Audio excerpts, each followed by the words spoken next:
About 100 years ago, there was a great war in the world. They literally call it the Great War, right? We know it most as World War I. And in that war, the Kingdom of Great Britain take control of this land, or even more specifically, take a mandate over this land, this region that is still called Palestina or Palestine.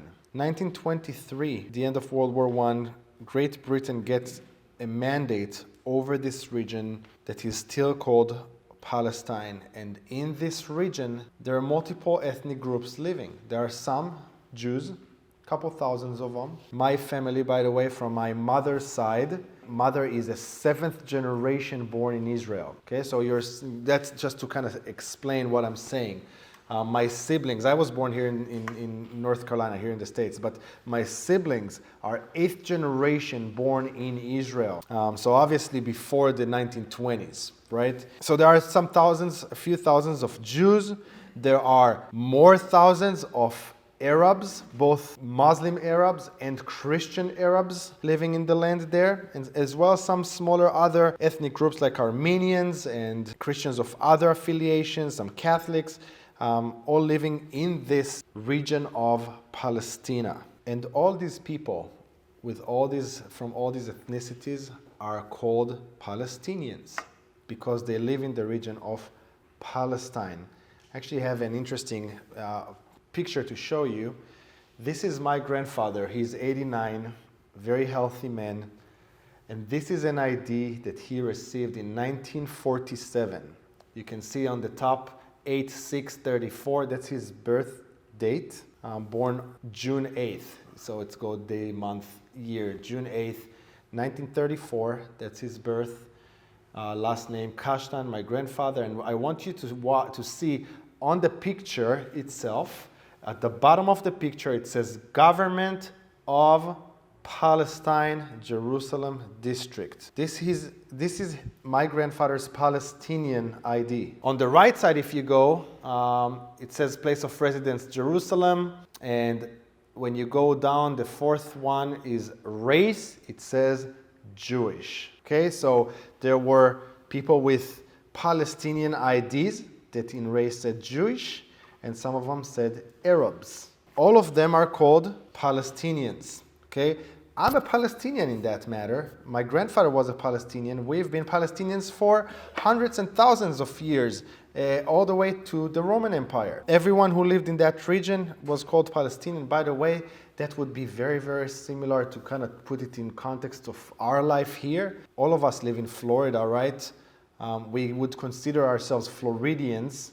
But for us to come and say that we have an ethnic connection to the land because we're Floridians, that will be kind of laughable by the world, right? Like, what are you talking about? Nothing connects you to each other or to the land. But we're Floridians. Everyone that lived in this region was a Palestinian, both Jews and Arabs. And then World War II happened. And we're talking about the 1930s and 1940s. And 6 million of our people were murdered in the Holocaust by Nazi Germany. Speaking of my grandfather, his name is Shlomo. My grandfather never knew his grandparents. Never met them. They were murdered in Auschwitz by the Nazis. He never knew his uncles and aunts. They were all murdered there, similarly with my other grandparents, outside of the one that had many generations in Israel. It's a story that is very common to all Jews around the world. We all have direct connection to the Holocaust. And 6 million of us were murdered.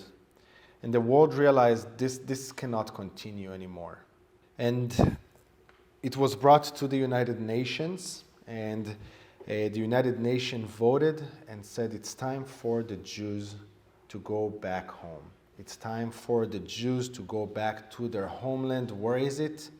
It's in Judea, in the land of Israel, where we were away from for 2,000 years. And they offered a solution of what to do with the people living inside the region of Palestine.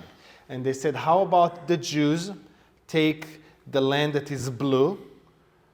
How about the Arabs that live inside this region? Take the land that is pink. At this point, Jordan already had their own independence that was given to them by the British. And that was the plan to separate the land to two states, a Jewish state and an Arab state. As you can see, by the way, on the map, not a very great plan for the Jewish people. Like if you want to move one, all the part in the south is all super desert, okay? Not very easy place to live. But let's say that you want to move from that area to Tel Aviv. You see what you're supposed to do, right? Cross this very, very little point between Arab areas in order to cross. And if you want to go, for example, to the Sea of Galilee up north, again, you have to cross through just a little space, hopefully that you can go through.